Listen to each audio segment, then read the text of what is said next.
Dalam modern ekonomi teori, sangat berbeda penggunaannya dengan pemahaman ekonomi yang saat ini difahami dan dijalankan dalam perekonomian kenegaraan yang banyak berlaku di beberapa negara. Misalnya, sebuah negara yang miskin sumber daya alamnya, seperti negara Swiss, maka mereka memerlukan deposit metal berharga sebagai cadangan devisa mereka. Dan apa saja itu cadangan devisanya? Apa aja country reserve-nya? Yaitu dolar, surat berharga, juga logam mulia seperti emas. Surat berharga, logam mulia, dan cadangan devisa atau foreign exchange reserve-nya itu adalah kunci kekuatan ekonomi sebuah negara. Kalau di negara kaya deposit SDA-nya atau sumber daya alamnya seperti Rusia, Amerika, maka berbeda cara pengelolaan ekonominya. Mereka, negara-negara yang memiliki SDA tadi, sumber daya alam, bisa jadi money creator berbasis aset mereka, berbasis cadangan minyak bumi mereka, cadangan gas mereka, semua bisa diterbitkan surat berharga dalam tanda petik. Sama seperti kita, Indonesia. Kita kalau Kementerian ESDM-nya kreatif, ya buatlah reserve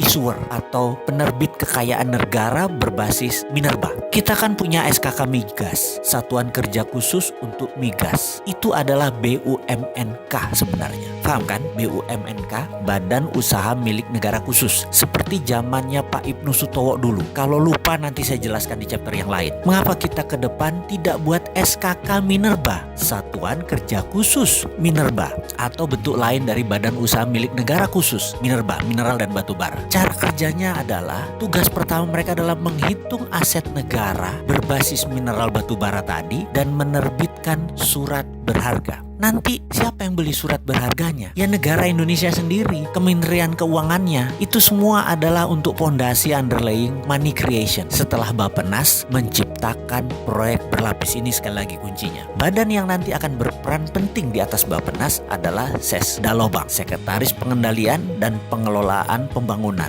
langsung di bawah Presiden, semacam inspektur jenderalnya Presiden zaman Repelita dulu. Tujuannya apa itu semua? Sekali lagi, kita kan ingin bebas dari berhutang ala didikan IMF, betul kan? Maka ubah cara berpikir ekonominya, pakai modern ekonomi teori, yaitu negara yang mempunyai sumber daya alam berbeda cara bekerjanya dengan mereka yang tidak punya sumber daya alam. Kita kok sekarang mikirnya bertindaknya seperti negara miskin, cari hutangan. Itu kuno. Kita kufur nikmat kalau kayak begitu. Sumber daya alam yang kita pakai dan bukan dieksploitisir ya, bukan digali, dijual, diproduksi, bukan. Asetnya itu didiamkan. Gunakan nanti buat anak cucu kita. Sekarang hanya dipakai untuk underlying money creator. Manfaatkan derivatnya, yaitu penggunaan uangnya menjaminkan deposit SDA tadi. Kalau sekarang kita mau punya devisa cepat selain SDA, yaitu dolar misalnya, undang semua negara di dunia ini yang tidak punya sumber daya alam yang besar seperti India, Cina, negara-negara Melanesia. Ada lebih kali 100 negara di dunia ini yang tidak punya sumber daya alam seperti Indonesia. Kita terbitkan surat berharga berbasis mineral Indonesia tadi.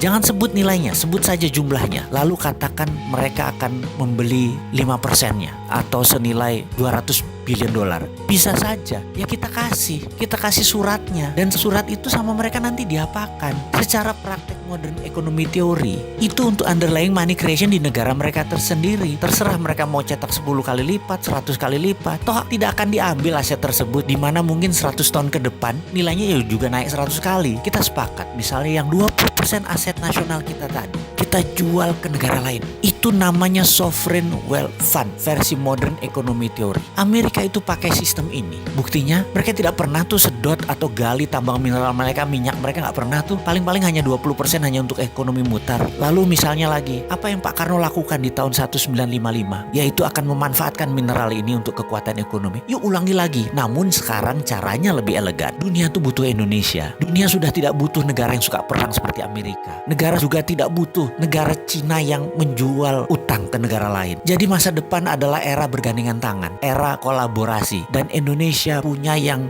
dibutuhkan untuk bergandengan tangan. Indonesia punya mineral berharga.